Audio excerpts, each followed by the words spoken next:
Hello, welcome to another video. I don't have an intro yet, so let's just get right into the painting. You won't see a lot of thumbnails this time because I was playing around with this painting in my head for probably more than 3 months.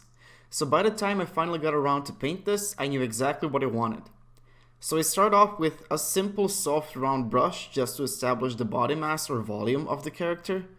I immediately transition into a hard round brush and make rough line art for her body. And then I realized that I don't want her to lean in that much. I sacrifice a bit of realism for more heroism and tilt her spine backwards. You can see new line art being made here. It's incredibly rough as I'm just blocking out where each character is supposed to be. New line art for the body has been made and now I establish armor on top of it. It's always useful to know the exact proportions of your character no matter how much armor or clothing you plan to have on them.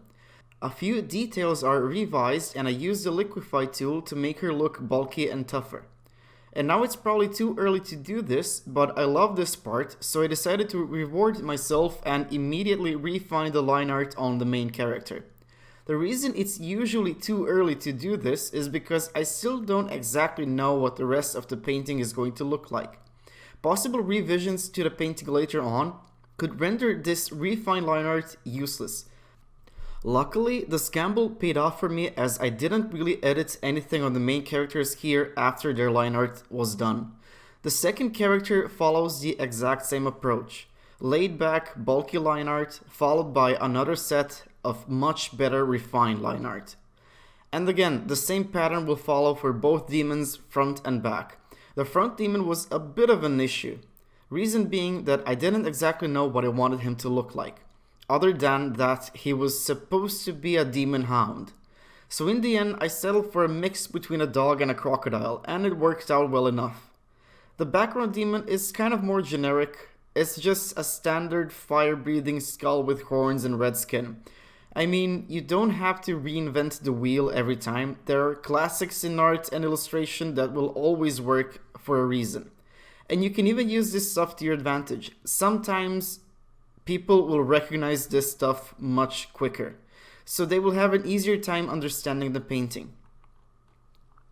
Now this phase I call the value check, where I just set in the basic values of all the different objects and shapes.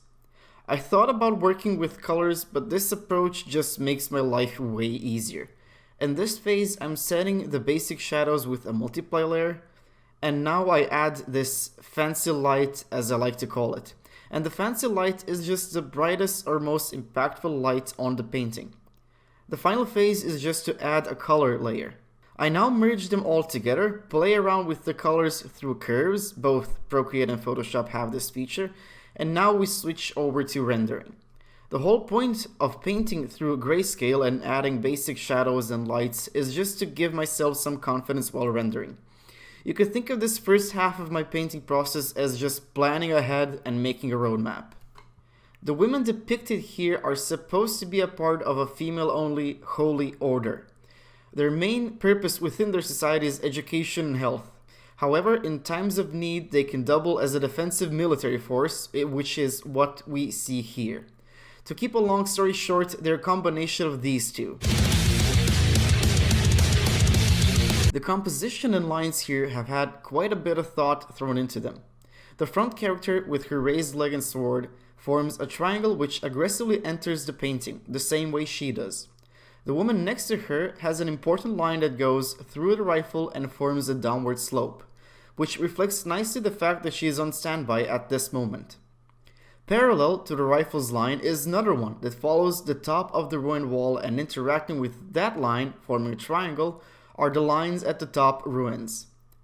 The tail of the demon hound forms a line which continues through an element of the ruins. I often try to use stuff like this to give more sense and strength to the painting. And whenever I'm lost with the composition, I always try to think of a line that could improve it. And once I have a good line, I try to make sense of it with a real object in the world that I'm depicting. Another question I often ask myself is, would this painting work if it was purely abstract? If you somehow had absolutely no idea what a human, or a demon, or a ruin was, and you look at this painting, would it still interest you? If the painting can work in an abstract way on top of being a good illustration, then that just adds to its value. So here's the final version I made in Procreate. And here's the improved version finished in Photoshop. Now, I definitely could have made this all with Procreate, but I preferred to switch screens from the iPad to PC towards the end of my process. The main reason for this is that switching screens gives me the opportunity to view my painting almost from a new angle, almost as if the painting was handed over to a different artist. Now, there are a lot of changes. First off, the Hound. I've used a new curves layer to push his values together and make him darker. Smoke was added around his wounds again with a hard round brush and a hard round smudge tool. As simple as that. And on top of him, I added both Gaussian blur and median filters. Gaussian blur was added just a little bit to push the viewer's eyes away from him, and the median filter kind of nicely smudges everything together. And that way it gets rid of any textures and overly small details. The woman also went through quite a few changes. Their upper part received an increase in saturation and brightness, followed by more color adjustments to their colors made with curves yet again. Their lower parts had their values pushed together in order to drag away slightly less attention, while also receiving a bit of a median filter on top. Their rim lights or edge lights received a slight glow, and I've added clouds around their lower areas to add some distance between them, and to make their upper parts even more attention-grabbing. Finally, the demon behind them received the most changes. Again, Curves was my best friend here, pushing his values together way more than with the other three characters. He received a considerably more intense treatment from Gaussian blur and median filters, to the point where some of his details just disappeared from the painting. And all of this was done because I wanted to achieve this effect where he's emerging from the black fog of war, which gives this painting a fitting name, Ambush.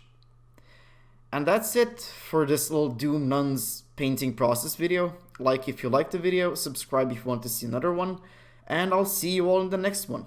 See ya!